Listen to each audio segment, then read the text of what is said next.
Para mí realmente es un placer contar con Luis en este congreso. He tenido la oportunidad de trabajar con él en dos proyectos interesantísimos, que probablemente él haga algún comentario ahora. Debe ser de las personas más queridas del sector agropecuario argentino.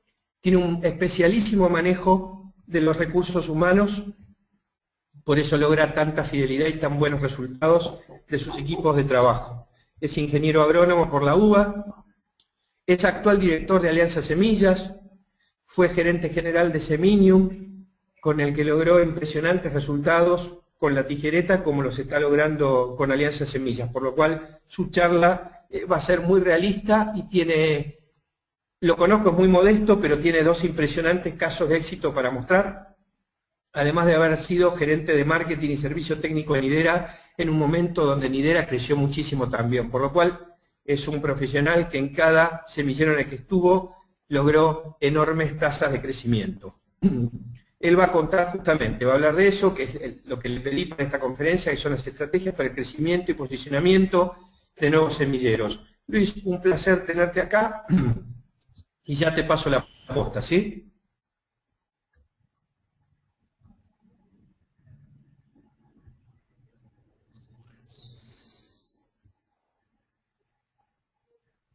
¿Me escuchás, Luis? Sí, te escucho perfectamente. Bueno, cierro mi micrófono, quedás dueño hasta las 12:10, y muchísimas gracias por participar en este evento. Bueno, muchísimas Recordá, gracias. recordá que en cierta medida después de tu presentación apagues la cámara y la prendas cada tanto para mejorar el ancho de banda y se vea mejor la presentación, ¿sí? Sí, perfecto. Bueno, Bueno, Juan Carlos, muchísimas gracias por la invitación a participar de este congreso. Eh, bueno, voy a tratar de contarle un poco mi experiencia en estos años y, digamos, a qué llegué, qué estoy haciendo ahora y qué cosas nos dio resultado en lo que es después la definición de las estrategias para crecer en una empresa o un nuevo emprendimiento. Yo voy a contar algunos lineamientos y después, bueno, espero que si hay interés, poder aclarar más a través de las preguntas. Así que eso lo podemos ir avanzando. La verdad que eh, espero poder ser claro en la transmisión y realmente todo un placer estar acá con ustedes. Bueno, les contaba a Juan Carlos un poquito rápidamente cuál era mi currículum. Yo lo que les quiero repasar, pero no hacer a ver qué es lo que hice, sino qué es lo que aprendí y qué fue lo que empecé a cargar en mi mochila a través de la historia del trabajo y qué cosas después me sirvieron y sirvieron al equipo en el cual hoy estamos para desarrollar las nuevas empresas. Yo empecé como técnico en una agronomía en el oeste de Buenos Aires, fue mi primer trabajo, apenas me recibí de la facultad, trabajando en un negocio distribuidor de marcas de líderes en ese momento y contratado por la empresa que después empecé a trabajar, que fue mi segundo trabajo, que estuve aproximadamente unos 3 años hasta que esta empresa fue adquirida por una empresa multinacional que desarrolló una nueva unidad de negocios.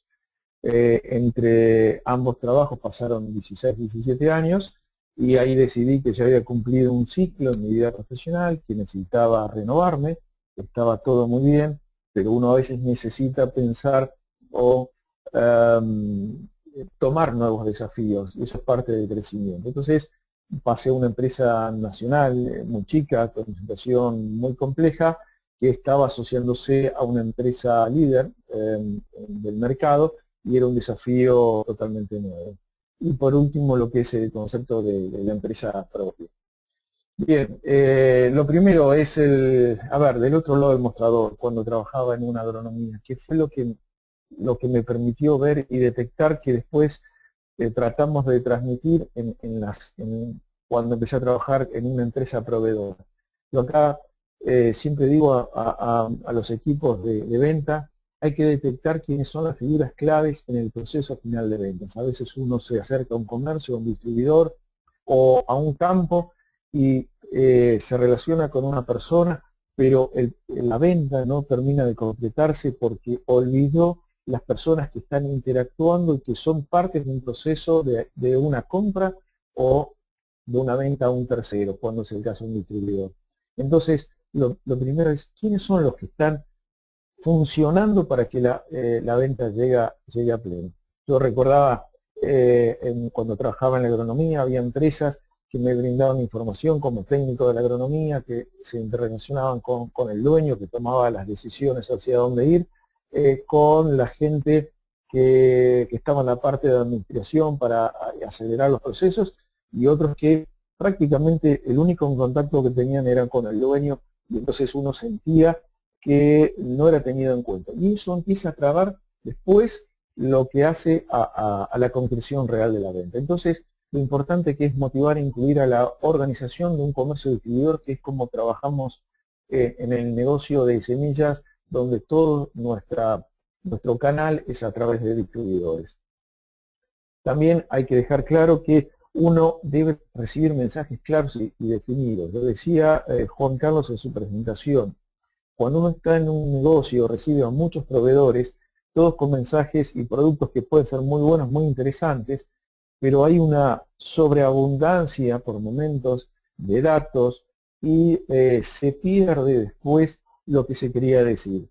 Entonces, cuando uno trabaja a través con distribuidores, el mensaje final llega a través de ellos al usuario final. Entonces, más allá de la base de información que le puede brindar al comercio, debe ser muy claro en los 3 puntos claves de posicionamiento de producto o de negocio, para que eso sea transmitido sin ruido o con el menor ruido posible al usuario final. Y entonces esto es uno de los temas claves. Yo recuerdo cuando era chico, jugábamos a un juego que era el teléfono descompuesto, que era decirle al oído algo a uno, y cuando iba pasando en la ronda, el mensaje cuando llegaba nuevamente al emisor era totalmente cambiado. Y esto es lo que muchas veces nos sucede cuando nosotros estamos trabajando a través de digamos, de un canal para llegar al usuario final. Uno manda un mensaje y llega distorsionado. Por lo tanto, tiene que ser muy claro, muy definido, con los 3 argumentos de posicionamiento. Después darle todo lo necesario para crear lo que decía Juan Carlos, la confianza en quién va a hacer esa venta. Bueno, les contaba que de ahí pasé a trabajar a la empresa que en ese momento me tenía contratado, cambié de provincia, y yo pensé que estaba tocando el cielo con las manos, porque pasaba una empresa, una subsidiaria de una empresa americana, que estaba creciendo en Argentina, pero cuando al poquito de caminar encontré que esta empresa estaba en una profunda crisis. Y ahí lo que me llevé como aprendizaje fue el tema del liderazgo. Es decir, que uno en una empresa encuentra gente que tiene delegada la autoridad por el puesto que puede estar ocupando, pero hay líderes no formales que por sus capacidades, su forma de tratar, más allá del puesto que pueden estar ocupando, son los que van teniendo seguidores, y son los que van formando a veces mucho más, con mucha más fuerza a los argumentos de posicionamiento. Esto a mí me quedó tan marcado que siempre digo cómo hay que trabajar en las empresas, por ejemplo, en líderes entre pares. Los equipos de ventas o los representantes técnicos de ventas, como le gusta decir a Juan Carlos, muchas veces, más allá de la confianza que puedan tener en sus gerentes, en sus supervisores, siempre buscan a que ven que es exitoso, que tiene un modelo de desarrollar, de comunicarse, de relacionarse. Entonces, ese liderazgo entre pares realmente funciona muy bien y hay que detectarlos y hay que trabajarlos. También otra de las cosas que aprendí fue que, a pesar de la situación que puede vivir una empresa, hay que seguir siendo creativo y hay que tener mensajes diferenciales. No importa que yo esté recibiendo mucho ruido en mi empresa, las dificultades que pueda estar viviendo, debo tratar de silenciar ese ruido externo para ver de qué forma puedo seguir poniendo creatividad en lo que estoy haciendo para buscar nuevos caminos y nuevas puertas. Por supuesto que esto es más fácil decirlo que hacerlo, ¿no? Cuando uno está muy apretado con situaciones, parece ser que todo se cierra y uno está tan enfocado en salir y va perdiendo la creatividad. Pero no, hay que tratar de darle un tiempo como para pensar y repensar cuáles son los caminos y qué es lo que yo quiero tener y poder avanzar. La otra cosa que aprendí de esta empresa fue que se necesitan líderes que sean realistas. Una de las cosas, y con mensajes claros, una de las cosas que me acuerdo que nos quería dar confianza quien manejaba la empresa y nos decía, todo el mundo está muy mal, nosotros somos uno de los pocos, estábamos muy bien. Y todos sabíamos que no era real, entonces en vez de crear confianza, nos preocupaba mucho más el pensar que no tenía él tan claro hacia dónde estaba yendo. Que se necesita paciencia, sobre todo por los que están comandando una empresa, ser pacientes, ser tranquilizadores en la crisis, seguir mostrando que se puede, que hay posibilidades de salir adelante, y esto se da en empresas o en un sector que puede estar en crisis. Hoy, vender maíz en Argentina da la sensación que es remar contra la corriente. Bueno, hay que tener la confianza, la claridad, buscar los argumentos que se puede, que hay alternativas, hay que trabajarlas, pero hay que tener un mensaje por encima de cualquier situación. Esto fue lo que me dio trabajar en esta empresa cuando era mi inicio en la vida profesional. Bueno, terminó siendo adquirida por una empresa que creaba una nueva unidad de negocios, entonces planificaba totalmente distinto. Empecé a poder mirar más a largo plazo, pensar en los próximos 5 años, en los próximos 10 años, cuáles eran los objetivos, hacia dónde se quería ir, qué se podía hacer, levantar un poco los faros. Y esto es muy importante porque si uno empieza a marcar ese largo plazo, hacia atrás empieza a programar y a planificar mucho más objetivamente y con mayor fortaleza. También aprendí lo fuerte que puede ser la innovación, pero no la innovación por la innovación en sí, sino la innovación creativa en los mercados. Entonces, llevar procesos innovadores que requieren un esfuerzo realmente muy grande, muy alto, porque uno va con un mensaje distinto, requiere trabajarlo con mucha energía, pero también permite diferenciarse como empresa en cuanto al camino que empieza a elegir. Aprendí lo que es la pasión puesta en el negocio o en el desarrollo de nuevas ideas. Sin pasión yo no creo que una empresa pueda tener futuro. Uno tiene que amar lo que está haciendo y ponerle toda su energía. Aprendí, me quedó una frase que siempre la utilizo en la empresa, con mis hijos, en la vida, que es cuando vas, vas. Es decir, cuando uno toma la decisión de ir hacia una meta, a partir de ahí se va con todo, no a media máquina a ver qué pasa, voy con todo, después voy corrigiendo lo que yo creo o lo que noto que deba cambiar, pero es fundamental ese compromiso total con la meta. La superación, de decir, cada vez necesito aprender más, conocer más, ser mejor persona, relacionarme mejor, lograr mis objetivos, superarlos, bueno, eso también me permitió aprenderlo en esta parte de mi vida profesional.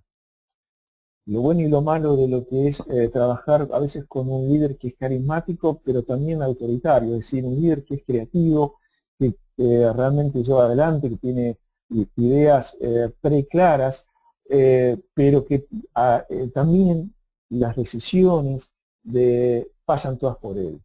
Esto para una época de una empresa es muy importante y muy bueno, pero también lo que puede producir son esquemas de liderazgo mucho más débiles. Es decir, cuando el líder deja de estar, se produce un vacío muy fuerte de poder, de decisión, porque no se ejercitó en las tomas de decisiones intermedias. Y esto hay que ejercitarlo. Uno no le puede pedir a la gente que trabaja con uno decisiones por encima de lo que está capacitado para hacerlo, pero hay que acostumbrarlo a que tome decisiones de acuerdo al lugar que está ocupando.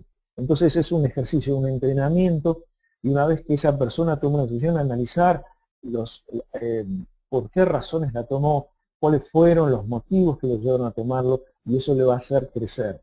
Pero si hay una sola persona que toma siempre todas las decisiones, las grandes, las medianas y las chicas, hace que el equipo empiece a perder su rasgo de desarrollo. Entonces, esto hay que tener cuidado en el desarrollo de empresas. La necesidad de tener mensajes claros, nuevamente lo que decía en la primera transparencia, ser transparentes, saber hacia dónde va uno, qué es lo que cree, por qué lo hace, y sobre todo en las organizaciones no dar por sentadas las cosas. Es increíble la energía que se pierde pensando que todo el mundo sabe y cree que va hacia el mismo lado. Muchas veces la mitad de la empresa no se enteró de lo que se está haciendo. No puede creer que estas cosas sucedan, pero suceden. Uno a veces le transmite al equipo de ventas, vamos a hacer este camino, vamos a posicionar el producto, y resulta que gran parte de la empresa, por ejemplo, logística no lo sabe, o desarrollo de productos no lo sabe, o lo que está haciendo desarrollo no llega a los equipos de venta, o muchas veces ve que la parte de administración no tiene ni idea de qué tipo de producto se está trabajando, sí sabe que es una semilla, pero no mucho más que eso. Entonces, o planes que se están enviando, y uno lo manda por un mail y da por sentado que se sabe y no se sabe. O sistemas de premios, bueno, toda una serie de factores que realmente son muy importantes a tener en cuenta. Nunca demos por sentado que las cosas las sabe todo el mundo. Esto hay que chequearlo y rechequearlo, que realmente estamos todos en la misma frecuencia. Bueno, después de casi 16 años, y como decía Juan Carlos, ser gerente de marketing de esta empresa, llegó el momento de mi vida que creía que debía cambiar y empezar a renovarme. Es decir, una de las cosas que uno no debe hacer es escuchar su propio discurso ya vacío. Es decir, puedo decir lo mismo, puedo ser efectivo para el otro, pero uno sabe en su interior que se está repitiendo, que perdió la creatividad que debería tener, o esa pasión que hace que siempre esté dispuesto a buscar un camino de superación mayor. Cuando noté que eso me había pasado, decidí que era el camino de buscar otras rutas, a pesar de que estaba en una zona de confort y comodidad. Me conocían y los conocía, sabían cómo trabajaba, podía desarrollarme, pero ya estaba en una zona de confort y necesitaba nuevos desafíos. Y es importante porque eso hace que uno empiece a removilizar energías que tenía dejadas de lado. Bueno, ¿qué fue en este momento? Digamos, ¿qué fue lo que fui a aprender o terminé aprendiendo? A trabajar en equipo. Me faltaba un poco de la otra empresa. Y el concepto de liderazgo rotativo. Es decir, puede haber un líder que tome decisiones finales, pero en muchas situaciones el líder es el que más sabe específicamente de ese tema, que lo va a presentar. Y acá hay que trabajar mucho contra el ego, porque todos nos gusta ponernos las medallas de los logros, pero hay que tener en claro quién es la persona más capacitada para llevar adelante una idea, un proyecto, una forma de hacer negocios. Y eso puede ir cambiando, no necesariamente está en la misma persona todo el tiempo. Obviamente que tiene que haber una coordinación, tiene que haber un lineamiento, tiene que haber una guía, pero ceder el liderazgo al más capacitado para la resolución de cada situación es muy importante. Y como siempre, estar atentos a las necesidades de los otros, tanto del cliente interno, el externo, los proveedores. Si uno no va armando una cadena de valor, no tiene sentido en esa cadena. Es decir, uno como eslabón debe tratar de agregar valor, y eso es como está escuchando qué es lo que va sintiendo tanto los clientes externos, la gente que trabaja con uno y los proveedores. Saber qué necesidades tienen ellos nos ayuda mejor a armar planes en conjunto y poder crecer. La creatividad, que lo considero algo fantástico. Uno a veces no puede ser tan creativo en el producto que vende, pero sí, por ejemplo, cómo lo vende, en los planes de financiación o comerciales, o de posicionamiento, o descubrir nuevos usos. Bueno, continuamente buscar cómo diferenciarse, porque ahí está la clave.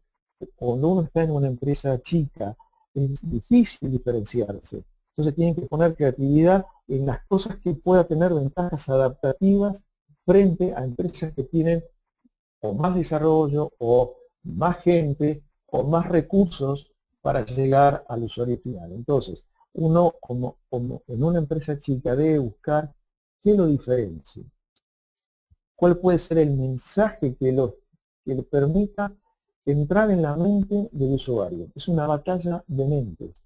Entonces, para que me recuerde, yo tengo que ponerle tal grado de creatividad para que esta marca chica, que no es conocida, pueda ser recordada por una persona que después va a recibir otras visitas. Entonces, siempre hay que estar en la búsqueda de qué me puede diferenciar. A mí me permitió de tener una visión global de una empresa. Cuando uno se va desarrollando en un área, tiene y siente que todo pasa por esa área y se desliga de los procesos. En general, los ingenieros agrónomos tendemos a pensar mucho así, es decir, le doy la recomendación del híbrido o le doy la recomendación del herbicida y me olvido de todo un proceso que está pasando en el campo. Quiénes son los que están aplicando, cómo llega el mensaje a la persona que va a utilizar, en definitiva, el producto que le estoy vendiendo. Bueno, lo mismo pasa en una empresa. Pienso por sectores y es muy importante empezar a pensar en la globalidad de un proceso. Pensar más como un ingeniero industrial, de ver la totalidad de cómo funciona la empresa. Esto por lo menos me permitió a mí conocerlo a través de esta gestión. La clave de no guardar nada, ¿no? De enseñar. Continuamente transmitir lo que uno sabe es muy importante, porque es una forma de ir creando una cultura del trabajo. Y uno está obligado a cambiar y evolucionar. Pero no por el cambio para ser, sino un cambio de mejora, de buscar cuáles son los puntos débiles que uno debe mejorar para poder evolucionar. Pero bueno, hasta acá fue lo que fui aprendiendo en mi desarrollo profesional, y ahora vamos a ver un poquito en esta empresa chica, que era uno de los casos que estaba comentando Juan Carlos, cuál era la realidad, porque esto fueron, todo lo que fui contando han sido, por decirlo de alguna forma, los grandes títulos. Pero ahora tratar de bajar a la realidad de lo que era vivir el día a día. Entonces, cuando empezamos a trabajar acá, lo que encontramos, los puntos claves, fueron cómo era la gente con la cual contábamos. Y teníamos que todos los que venían de la empresa original estaban muy desmotivados y muy descreídos del cambio. Había un gran miedo a producir un cambio. Y la historia que ellos habían tenido lo justificaban. Venían de tantas dificultades, de tantas veces de escuchar promesas que la cosa iba a mejorar y no poder lograrlo, que realmente no había una buena motivación para intentar un nuevo camino. Todos los que empezamos a manejar esta empresa, en algún momento de nuestras vidas habíamos pasado por fusiones o adquisiciones, con lo cual sabíamos cuál era el sentimiento que se tiene cuando viene otra gente de un día para el otro a manejar una empresa. Entonces evitábamos ese concepto de conquistadores y tratábamos de contar que estábamos en el mismo barco y demostrar que estábamos en el mismo barco junto con ellos. Lo que más se escuchaba era: acá eso no se puede. Esto vos lo hacías en la otra empresa, pero acá no. O la otra frase era: tantas veces se prometió que iba a mejorar y todo es igual, y el que doy la cara soy yo. Con lo cual había muchísimas dificultades para poder avanzar con cualquier proyecto. La primera traba era la gente que debía llevar adelante los mensajes y la forma de negocios. Los distribuidores con los cuales se contaba, la red de comercios a través de los cuales se vendían los insumos, o eran muy marginales, con altos problemas económicos, o muy iniciales, con los cuales tenían que solucionar, digamos, su propio crecimiento, su desarrollo, sus estructuras, o si eran buenos comercios, realmente no tenían identificado para nada a la empresa como un proveedor confiable, con lo cual la red realmente era bastante pobre. Perdón, ya estoy, espero que ahí esté nuevamente. Con lo cual, debíamos empezar a cambiar eso. La situación financiera era realmente muy compleja, con lo cual esto agravaba toda la situación, y el mensaje de posicionamiento era poco claro. La gente que era nueva se identificaba de una forma, decía el nombre comercial del semillero, la tijereta. Los que tenían más tiempo decían Seminium porque querían salir de la tijereta. Había confusión de marcas. Bueno, realmente era difícil saber qué mensaje se quería dar. La gente estaba muy convencida que el cliente compraba de favor, porque los precios eran muy bajos, y no había un mensaje de futuro, hacia dónde iba la empresa. Esta era la situación y lo que había que cambiar y revertir. Entonces fue la propuesta, bueno, ¿cómo cambiamos esto? ¿Cómo le damos credibilidad al nuevo proyecto? ¿Cómo lo trabajamos? Básicamente, con un mensaje hacia afuera de un proyecto de futuro. Contarles a la gente que se podía, a dónde queríamos ir, por qué necesidades detectábamos, qué respuestas les podíamos dar, y empezamos a trabajar un mensaje hacia todo el mundo. Una de las cosas que mencionaba Juan Carlos, prometiendo poco y haciendo mucho, porque si la gente consideraba que tantas veces había sido defraudada, bueno, debíamos nosotros trabajar de otra forma. Decir lo que realmente se iba cumpliendo. No podíamos prometer más allá. No queríamos crear nuevamente una frustración en la gente. Y algo que lo escuché mucho en las conferencias, es escuchando, poniéndose en los zapatos del otro. Muchas veces cuando se empieza un diálogo y alguien empieza a contar sus dudas, sus temores, sus ideas, uno empieza a pensar en la respuesta antes que la otra persona termine de dar los argumentos. Entonces, en vez de escuchar realmente lo que le está pasando, qué es lo que necesita, uno trata de abrumarlo con información que era lo que no necesitaba. Necesitaba tratar de definir qué era lo que estaba necesitando, y uno debe hacer un esfuerzo mayor para ponerse en el lugar del otro, para poder resolver la situación. Es típico en los equipos de venta, cuando el vendedor dice, tengo dificultades para vender, me está pasando esto con el producto, o tengo problemas con mi plan comercial, y uno dice, no, pero no, tu producto es el mejor. Uno rápidamente dice, no, el producto es muy bueno, tenés que decirle esto, y no termina escuchando el mensaje real que me quería decir. Entonces esto hay que tener mucha paciencia para poder trabajar, mucha paciencia interior para poder escuchar realmente qué me quiere decir el otro.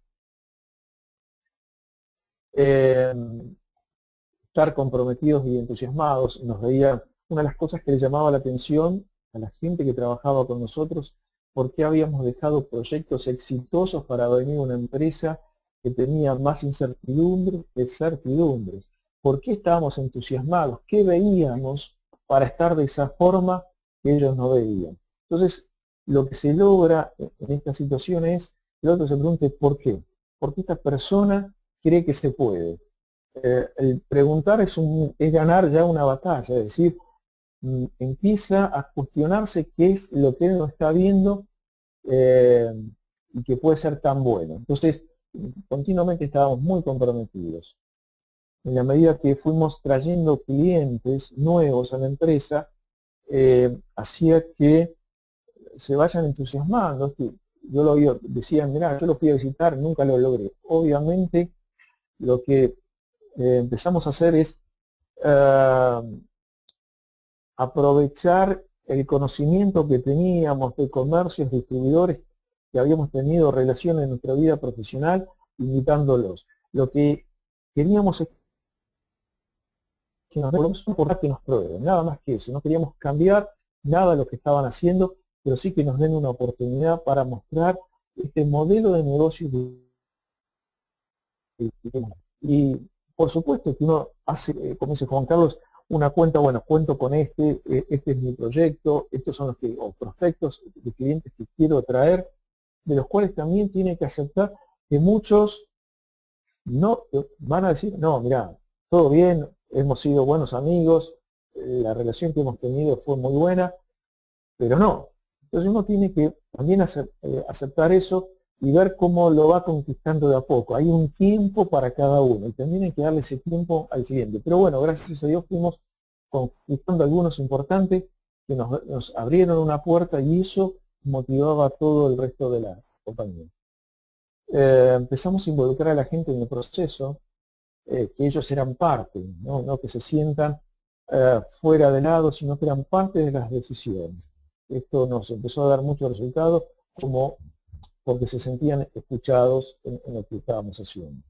Y básicamente haciendo el trabajo junto con ellos y tratando de predicar por ejemplo, con el ejemplo. Entonces, básicamente lo que hacíamos, íbamos a hacer un negocio juntos, manejábamos las objeciones, los problemas, los reclamos.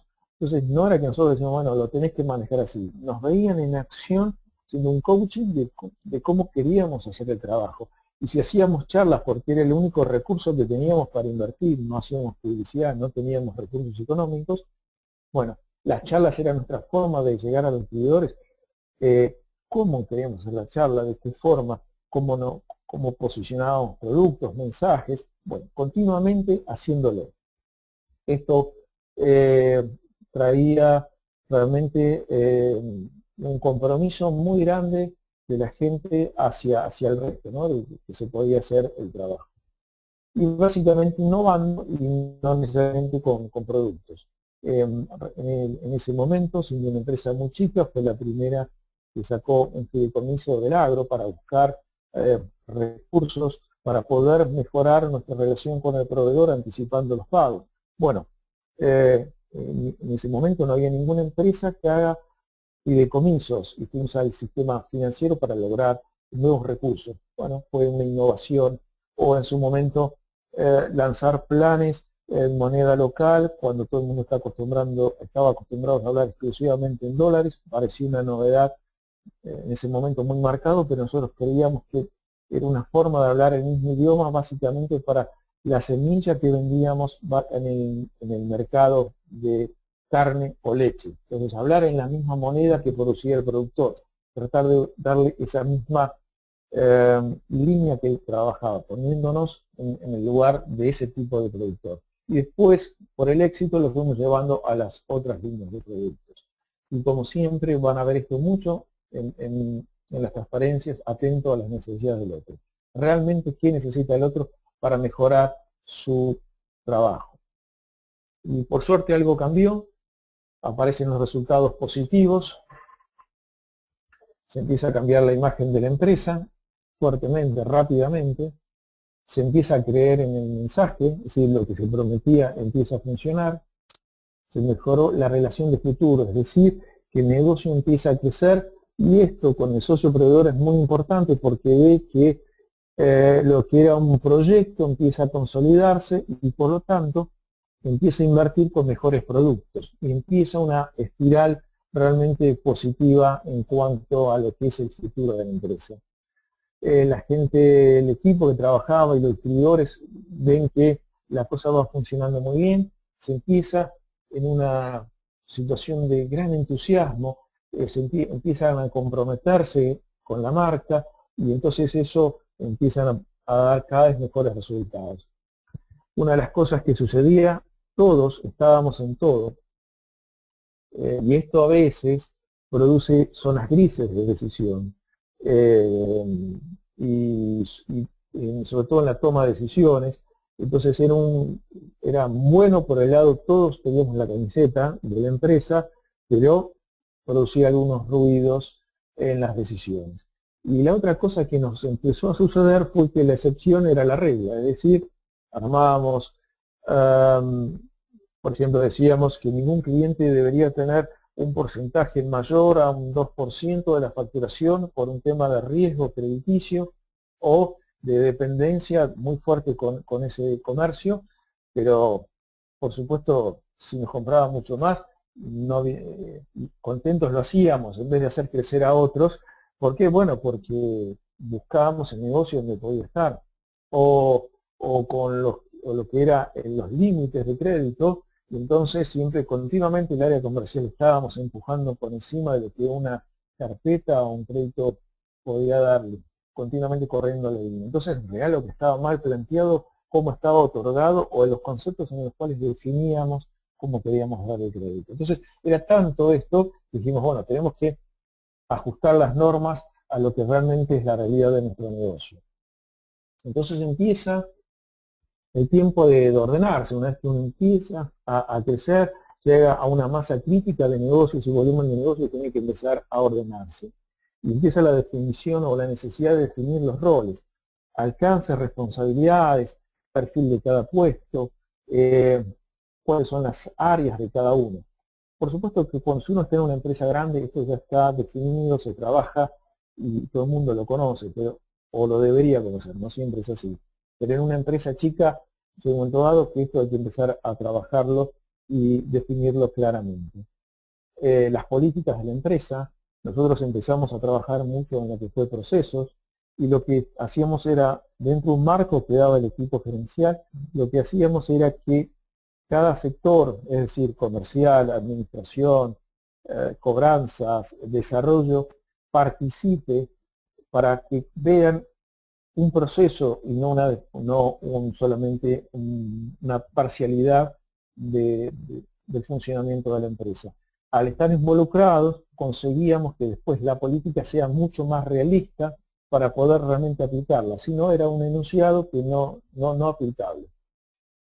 Empezamos a capacitar a la gente, ya con un programa, con un ordenamiento, con un objetivo, viendo el proyecto de carrera que podían tener cada uno de ellos, y eso les permitía también desarrollarse. Y también el programa de desarrollo, que es mejorar el ingreso de la persona, los planes de beneficios, darle hacerlo sentir realmente parte del éxito, que tiene que ser en todas las vías, es decir, con el reconocimiento profesional, pero también económico para todos. Se empezó a definir las áreas de negocio, aquellas que realmente eran el corazón de la empresa y cuáles no. Cuando uno empieza un negocio nuevo, hay una tendencia a tomar todo lo que se pueda, hacer negocio no se puede. A medida que se va creciendo hay que empezar a focalizar, y esto también fue parte de las definiciones que fuimos haciendo. Bueno, el proceso fue tan exitoso que la empresa fue adquirida por el que era socio minoritario para manejarla totalmente, y ahí, bueno, era un momento de una decisión muy difícil, si continuar o empezar nuevamente, y bueno, un poco el equipo gerencial decidimos que podíamos aplicar lo que habíamos aprendido en un proyecto propio. Es decir, si en la empresa anterior arrancábamos con una pequeña base, ahora íbamos a arrancar de menos 10, por decirlo de una forma. Creo que yo hablé mucho más de lo que era el manejo de la gente, de forma de ver los negocios. Me faltaría decirles cuáles fueron los resultados. En el término de los 7 años que manejamos esta empresa, pasamos de una facturación de $1 millón a 45 millones de dólares, a ser la tercera empresa en marketear de soja, 7% de participación en el mercado de maíz, un 7% en el mercado de girasol, es decir, un crecimiento y un posicionamiento realmente importante en 6-7 años de vida, y bueno, realmente con la gente que se quedó, que también pudo crecer en la empresa a la cual ahora pertenecen. Eso también es parte de lo que yo pongo un logro del equipo que pasó por ahí.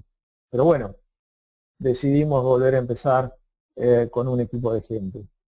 Y uno cada vez que empieza algo nuevo, un proyecto, un emprendimiento, una empresa, debe tener una visión de futuro, ¿no? ¿A dónde quiere ir?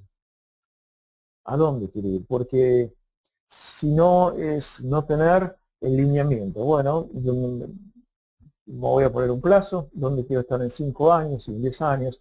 Como empresa, como persona, como profesional, como padre de familia. Todo. Me pongo un objetivo. Y bueno, cuando uno empieza con algo nuevo, dice, bueno, ¿a dónde quiero ir? Y tener y definir cuáles son los valores que yo voy a tener, y todos debemos conocer, y estos valores deben ser respetados, de cómo quiero hacer el negocio, de qué forma, cómo voy a valorar, qué cosas eh, van a ser el marco en el cual yo desarrollo los negocios. Y por último, tengo que tener algo, un producto o una idea de negocio o una forma de hacer negocio, pero algo que me distinga. Si no, no tengo nada con qué empezar. Entonces, buscar cuál es mi punto de apoyo para empezar una nueva empresa. Y por supuesto, mucho entusiasmo. Esta es parte de la clave de cualquier cosa que haga, ¿no? Mucho entusiasmo para desarrollar.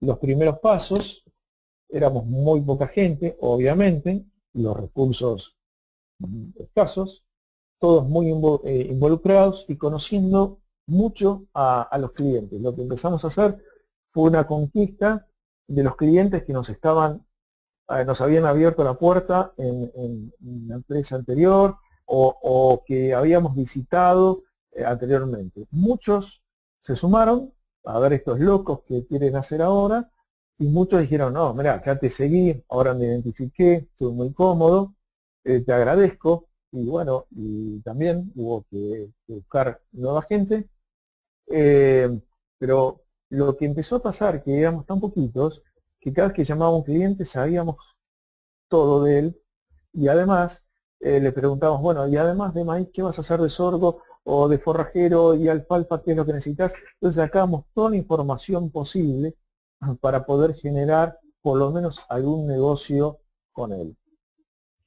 Los empleados, los colaboradores, muy participativos, y se sentían y se sienten responsables del éxito o fracaso que pueda tener la nueva empresa. En esta etapa uno requiere en la gente que trabaja básicamente que sean polifuncionales. En un nuevo emprendimiento difícilmente uno pueda tener más de 1 o 2 personas específicas para una tarea. Un porcentaje lo puede hacer, pero todos tienen que estar capacitados para desarrollar más de una función, porque si no, bueno, salvo que se arranque con un capital muy importante y uno lo puede hacer, pero cuando arranca realmente con recursos mucho más escasos, tiene que buscar la gente más polifuncional posible, que sean independientes en su manejo, no hay tiempo para decirles mucho qué hay que hacer, sino hay que hacer las cosas, que tengan iniciativa propia, no se puede empujar a la gente, tiene gente cuando uno arranca que tenga propia iniciativa. Obviamente nosotros éramos prácticamente los socios y 2 empleados más, entonces esto se da por sentado, pero si uno lo hace con algo más de empleados, tiene que buscar, creo yo, este tipo de perfil. Y también hay que tener una alta tolerancia a la frustración.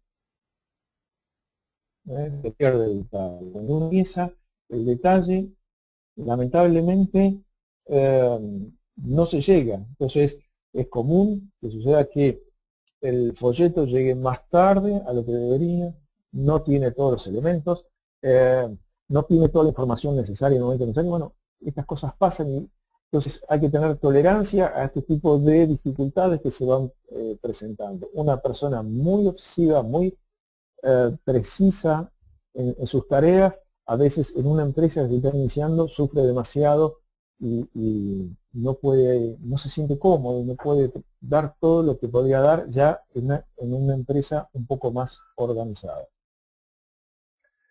Bueno, la primera etapa, desde el inicio a lo que llamamos la consolidación, son aproximadamente 5 años. que es el tiempo del gran filtro para los nuevos emprendimientos.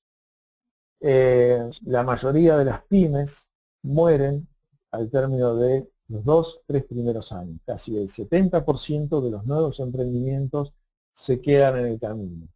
Solamente un porcentaje menor alcanzan los 5 años, que es donde se empiezan a consolidar. Y aún un porcentaje menor que alcanzan los 10 años de vida, donde uno dice, bueno, este proyecto realmente ya está fortalecido.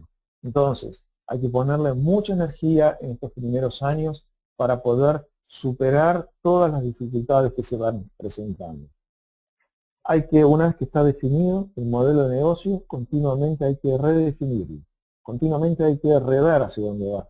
Uno va sumando cosas que me van reorientando. Hay que estar abierto a qué posibilidades se van presentando. Uno arranca de una forma, pero van apareciendo nuevas alternativas, puntos de bifurcación, y hay que tomar decisiones. Entonces, no tener miedo a redefinir el negocio o el modelo de negocios como va, más allá que uno tenga un objetivo.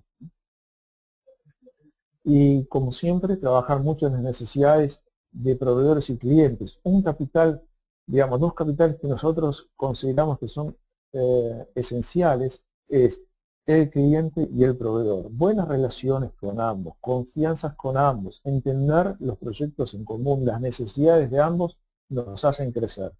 Pensar solo en una parte, bueno, estaríamos fallando en el concepto con la otra parte del proveedor.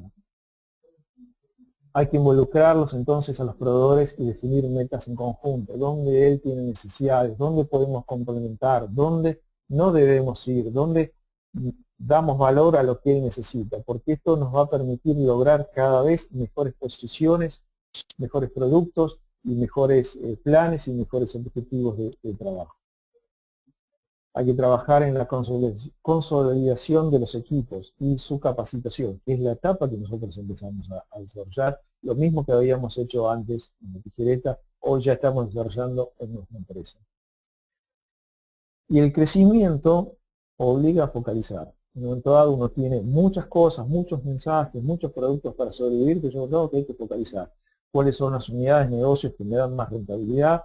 ¿Cuáles son aquellas que me producen o a las cuales le tengo que dedicar mucho tiempo y no me suman? Una de las grandes temas que teníamos internamente es esta línea de productos no me da mucha rentabilidad, pero me ayuda para entrar al comercio. Y eso está muy bien en una época. Pero después de un tiempo hay que rever si ese argumento que se daba por sentado vale la pena o hay que cambiarlo. Porque si no se pierde tiempo en cosas que no tienen sentido y se pierde el foco en los negocios realmente más importantes. Bueno, nosotros estamos ahora también en la etapa de desarrollar las políticas generales de la empresa. Muchas de las cosas ya las traíamos, pero las estamos adaptando a nuestra nueva realidad. Esta es la etapa que hoy estamos viviendo. Y básicamente cómo descubrir los nuevos líderes, aquellas personas que van a tener la posibilidad de ir manejando, sobre todo lo que es los distintos segmentos de que hacen el negocio, las posiciones intermedias, los supervisores, los nuevos gerentes, como al pensar la empresa 5 y 10 años para adelante, qué estructura necesitamos, qué puestos de mando, cómo deberíamos capacitar a esta gente que vemos que tienen posibilidades para crecer, de qué forma hay que capacitarlo para que puedan cubrir sus nuevas posiciones. Y bueno, como siempre, llega un momento dado que después de una etapa uno debe formalizar los procesos para no vivir en un caos. Y obviamente, a medida que uno crece, va perdiendo la rapidez. Esto hay que tratar que sea, digamos, mantenerlo como un valor, y también se pierde algo de flexibilidad, que era uno de los valores que siempre pregonábamos. Una empresa chica, muy ágil, bueno, cuando uno crece va perdiendo un poco de flexibilidad, pero no hay que perder esa esencia. Uno no deja de ser una empresa chica. Entonces, la flexibilidad, que es para adaptarse, para dar respuestas, para ver las necesidades que tiene el cliente. Entonces entramos en lo que nosotros ahora, después de 6, casi 7 años de vida, estamos en la etapa de mayor profesionalización y evolución, donde tenemos que trabajar en el crecimiento de la empresa, pero también de todo nuestro equipo, de toda nuestra gente, ver las nuevas oportunidades de negocio que hay, eh, porque ahora podemos empezar a pensar en algunos desarrollos que hasta ahora lo veníamos llevando como un deseo más que un objetivo, bueno, empezar a desarrollarlos, nuevamente la focalización en los negocios más rentables, la mejora continua en la red de distribuidores, lo que me servía en un momento no necesariamente me sigue siendo posible en la medida que crezco. Muchos clientes les cuesta el cambio. Es decir, en nuestro mercado una de las cosas que vemos, el distribuidor les cuesta a veces tener una relación más formal. Y dice, pero antes me dabas crédito y no te firmaba ningún papel. Y obviamente eran créditos de poco valor. A medida que él crece, piensa que la lata o que la bolsa es una lata y es una bolsa y no son dólares. Entonces le cuesta entender que empieza a manejar otros niveles de cifras y eso hay que darle una formalidad distinta. Y a veces cuesta adaptar a todos a los modelos cuando uno va creciendo, al nuevo modelo cuando uno va creciendo. Entonces hay que ayudarlo que se adapte para ordenarlo también a él con sus clientes. Y si los planes implican algunos requerimientos, hay que cumplirlos. Bueno, eso hay que trabajarlo mucho. Y además cuando aparecen buenos resultados, van apareciendo mejores distribuidores que se quieren sumar. Mejoras en los procesos, es lo que estamos viviendo, y no perder nunca la cercanía con el proveedor y el cliente. Una de las cosas que muchas veces suceden en las empresas cuando vamos creciendo, nos olvidamos de caminar, de ver quién es el usuario final, de estar cerca de nuestros equipos, de la gente que le van el teléfono, que visita a un distribuidor, a un productor, y nos vamos alejando. Entonces nuestra decisión pasa a ser cada día más alejada de la realidad. Entonces eso nunca hay que perderlo, de estar muy cerca de lo que está sucediendo. Por supuesto la capacitación que debe ser continua y trabajar más en la etapa que vamos a empezar en el mediano plazo, más comunicación y fortalecimiento de la imagen de empresa y marca. Bueno, ¿cómo fueron los resultados en estos 5 años de alianza? Fue crecer de nada a una facturación del último año de 16 millones de dólares, un resultado de 20 millones de dólares para este año y llegar a los 40 millones de dólares en los próximos 3 años. Ese es nuestro objetivo. Hoy están trabajando con nosotros 20 personas. La idea es el año que viene tener aproximadamente 25 empleados. Estamos con 2 líneas muy fuertes de trabajo. Uno, toda la parte de semillas, que es nuestro corazón, nuestra formación, pero le hemos agregado el concepto de toda la parte de nutrición, tanto vegetal como animal, para complementar nuestras unidades de negocios. Esto es la realidad de esta nueva empresa que tiene 6 años de vida. Conclusiones de todo esto. No sé si puede ser claro con el mensaje, pero trataba de contarles que crear una empresa es un proceso de muchos años de aprendizaje. Uno tiene que llevar en su mochila, en su disco rígido, todas las cosas que va viviendo en la vida para hacerlo igual o mejor, pero llevarlo porque es un aprendizaje continuo. Hay que conocer los puntos fuertes y débiles de los personales, primero, y también de la organización, para acrecentar los puntos fuertes y mejorar los débiles o complementar los débiles con personas que nos ayuden en esa parte. Que los negocios lo hacen e involucran personas. Hay que pensar en ellos y sus necesidades. Los negocios lo hacen e involucran personas y hay que pensar mucho en ellos y sus necesidades. Y hay que tener mensajes, claramente. Si no, no voy a estar en la mente del consumidor. Yo debo lograr que mi mensaje sea de tal peso que me recuerden. Si no, me van a recordar solo cuando esté delante de ellos. Entonces es muy importante decir lo que tengo que decir y de una forma clara, sencilla, y como hoy nos contaba Juan Carlos, a través de lo emocional y de lo racional. Dependerá quién es el que recibe el mensaje, a qué le doy más peso. Pero yo tengo que saber que el abordaje es por distintas líneas, yo tengo que ser claro y tener mensajes. Si no, no puedo avanzar como empresa, no puedo crecer como empresa. Negocios y las relaciones a largo plazo. Hay momentos que se puede ir más rápido, momentos que hay que ir más lento, momentos que uno gana más y momentos que se ganan menos. Pero lo que hay que construir son relaciones a largo plazo porque eso nos da sustento en lo que estamos haciendo. Bueno, no sé si los fui muy rápido, si los agoté, o si el mensaje pudo haber, si fue claro. Espero que sí, y estoy abierto a las preguntas.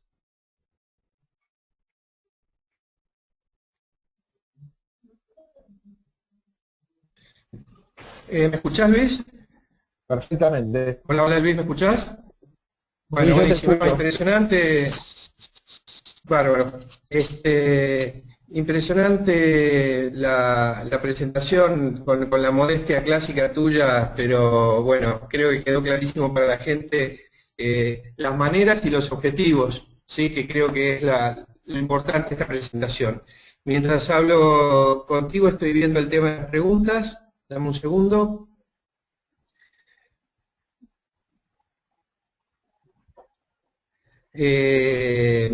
Bueno, acaba de terminar, todavía no hay. Eh, Así que empiezo con una pregunta yo, Luis. Algo de lo que podés hacer hoy a nivel recursos humanos, a nivel liderazgo, ahí ya empiezan a llegar preguntas, a nivel liderazgo y esas cuestiones, eh, ¿crees que se pueden hacer en una pyme o en una empresa chica y no en una multi? ¿O crees que todo lo que es motivación y cercanía, tanto a nivel de equipos como a nivel de distribuidores, se puede hacer independientemente del tamaño de la empresa? No, no, creo que es independiente del tamaño de la empresa. Es una forma, creo que es una forma de hacer negocio y entonces no está limitado al tamaño que vos tenés. Cambia obviamente en una pyme, cambia la relación que tienen eh, los accionistas o los directores con el resto de los empleados. Es decir, es muy chato en el sentido de eh, no hay una estructura prácticamente intermedia, entonces es todo mucho más directo en ese sentido. Pero el concepto es muy grande, es decir, si se transmite como valor la motivación, pensar en el otro, es totalmente válido y creo que hay cantidad de casos que demuestran que se utiliza y que realmente da mucho resultado trabajar pensando en el otro, ¿no? Bueno, sí, la verdad que era un poco la respuesta que esperaba escuchar, ¿no? Porque mucha gente piensa que trabajando en grandes estructuras la cosa se va a poner, digamos, fría a nivel humano y que esto digamos, de humanizar los equipos corre solo para las pequeñas empresas, cosa con la que no estoy en absoluto de acuerdo. Te hacía un poco la pregunta a propósito porque pasaste por distintos tamaños. Te hago un par de preguntas del público. Luis Casas consulta sobre cuál fue la mayor barrera que tuviste que superar como pequeño empresario. Eh, bueno, creo que no hay una, hay varias. Primero, el mayor problema que a veces nos vamos enfrentando es cuando uno empieza a crecer, son los recursos. Me refiero a recursos económicos, humanos, y no deja de ser menor en un país donde no es tan sencillo poder solucionar estos temas. Bueno, el crecimiento te obliga a invertir mucho en tiempo, en formación, en búsqueda de recursos económicos, ahí lo tuvimos. El otro fue que nuestro modelo de negocio está basado en desarrollo conjunto con otras empresas. Nosotros nos llamamos una empresa semillera, pero en realidad somos una empresa distribuidora de semillas con una marca propia. Entonces, esto implica eh, tener una relación muy profunda con empresas semilleras. Eh, entonces, todo es un proceso que lleva un tiempo de crear confianza, vos los mencionabas también con los proveedores. Muchas veces no, cuando uno empieza en este modelo de negocios, tiene la decisión a veces gerencial de la otra parte, pero a medida que el tiempo pasa, necesariamente es importante tener la confianza con también los estamentos medios de la empresa que te provee para que a través de esa confianza poder mejorar el resultado final. Y eso es un proceso de ida y vuelta como para poder realmente crecer. Bueno, entonces los recursos, hay que ponerle mucha impronta personal y eso es dejar de lado muchas cosas, mucho esfuerzo para poder inicialmente estar en el mercado. Pero bueno, es posible. Esa es nuestra definición, ¿no? Sí, bueno, pasaste unos números y unos logros hasta ahora con Alianza y una expectativa de crecimiento que dejan clarísimo que lo estás logrando, ¿no? Voy a las siguientes dos preguntas para no irnos mucho de horario. ¿Qué incentivos pones en la gente que no pasen por lo económico? Bien, es muy buena pregunta. Ustedes piensen que una pyme nunca va a poder competir a nivel sueldos, por lo menos inicialmente, a nivel sueldos o bonos con una empresa ya que esté desarrollada. Por lo tanto, es un mix de cosas, es decir, eso es muy importante y el otro tema, que es a lo que está apuntando la pregunta, es sentirse involucrado en el proceso que está haciendo. Cuando nosotros notamos que la gente ve que ellos son parte del crecimiento, del éxito, se empiezan a sentir eh, realmente con una participación distinta. Ellos pueden tomar decisiones, lo que dicen es escuchado, y eso es una diferencia con una empresa muy grande. Lo que dicen sirve mucho porque cada posicionamiento, cada realidad que se vive necesita una respuesta. Eso motiva sentirse parte de un proyecto. El famoso, si me va bien, también te va bien a vos. ¿Eh? La capacitación, decir, mira, te veo con posibilidad de futuro, te ayudo con un posgrado, te ayudo con un curso de alta dirección, o darle cada vez herramientas mayores. Bueno, hay una sumatoria de cosas que vemos nosotros que motiva mucho a la gente. Creo que vernos muy involucrados a nosotros también, ¿no? Así que ponemos todo lo que tenemos en hacerlo. Creo que lo que vos decías, lo emocional es muy importante, pero tiene que haber después también el otro, que crece, que le va bien, que mejora y mejoramos todos. Si no, a la larga se producen ruidos. Gracias a Dios, en todos estos años, nunca se nos fue nadie. Esto y es más, hay gente que está trabajando, dejó sus empresas a venir a trabajar con nosotros, sabiendo que no iba a ganar lo que estaba ganando. Bueno, es un conjunto de cosas que hacen que la gente esté motivada y que le guste participar de un proyecto. Eso es bueno, sentirse parte de algo es muy bueno. Creo que esto lo comenté alguna vez con vos, pero como equipos que trabajaron contigo cuando dejaste esa empresa, o mejor dicho, cuando la empresa fue adquirida y ya no tuvieron esa estructura y tu liderazgo, muchos salieron a buscar nuevos horizontes, ¿no? Aún con la posibilidad, aún habiendo pasado una empresa que les brindaba a priori horizontes más, expectativas, digamos, por el hecho de ser una gran empresa, expectativas económicas o de crecimiento mayores que las que podían esperar en una estructura más chica, ¿no? Y sin embargo optaron por salirse y buscar otras estructuras más parecidas a las que compartían contigo. Voy siguiendo los casos de la gente que hizo el posgrado en su momento y en muchos casos se dio eso, ¿no? Sí, pero la mayoría de la gente se quedó y está haciendo muy buena carrera. A mí me pone más feliz eso, si es lo que realmente querían, es decir, tener la satisfacción como equipo que la gente tiene muy buenas herramientas para crecer en donde sea, porque ahí está la clave. Algunos obviamente buscan otro camino y dicen, mira, me gustó el modelo de hacer negocios, así muy participativo, muy interpersonal, y está bueno, pero me quedo, digamos, más feliz pensando que tienen herramientas para desarrollarse en donde sea. Me parece que esa es parte de la definición de una empresa de éxito. Las personas que trabajaron en un modelo o en otro pueden ser exitosas.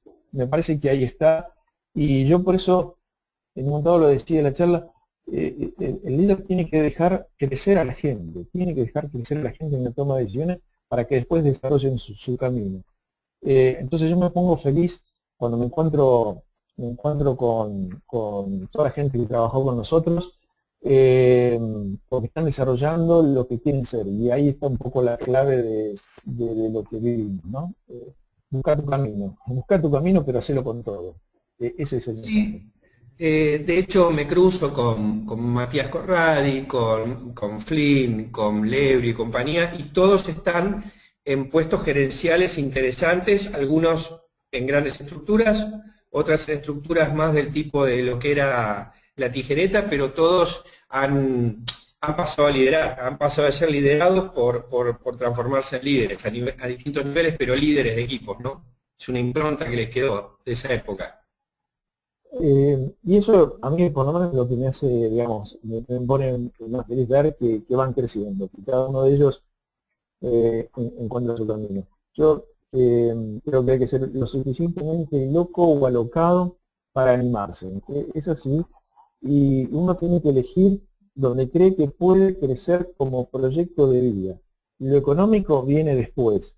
Si uno está en un lugar donde no está bien, donde no es lo que quiere hacer, realmente empieza a tener muchos ruidos internos y empiezan los problemas y el desarrollo no es bueno. Entonces uno tiene que buscar su camino, donde sea, empresa grande, chica, un modelo de negocio, de una forma, de otra, pero que sienta que puede dar lo mejor de sí. Y continuamente lo que en un dado decide, ¿no? Meterle mucha pasión y jugar con todo. Siempre sin olvidar lo que uno es. Hombre de familia, padre, hijo, hermano, hombre social, no olvidar eso. Nosotros también siempre desarrollamos proyectos solidarios. Para nosotros era muy importante involucrar a la gente en proyectos solidarios para que también se relacionen con otras realidades. Y eso también creo que hizo crecer a los equipos, ¿no? Ver la totalidad de lo que nos rodea y que se sientan comprometidos. Y eso lo usábamos mucho para la interrelación entre las distintas áreas. Bueno, son las cosas que se intentó sembrar en todos estos años. Sí, sí, coincido totalmente con vos. Bueno, Luis, estamos más o menos en tiempo. Te agradezco muchísimo la participación en este primer Congreso Internacional Online. Creo que el aporte tuyo ha sido muy grande, tanto, digamos, desde lo racional como desde lo emocional. Además, están clarísimos los resultados que lográs con tus ideas y con tu manera de conducir grupos humanos. Creo que les has hecho un aporte muy interesante a todos los participantes. Y de nuevo, te agradezco muchísimo. Y en 5 minutos continuamos con la charla de Luis María Aguilar Flores desde México. Tómense 5 minutos y 12:25 en punto arrancamos con esa reunión. Luis, un abrazo enorme y mil gracias. No, gracias a vos y gracias a todos por las preguntas y la atención que me dieron. Hasta pronto. Bueno, hasta luego.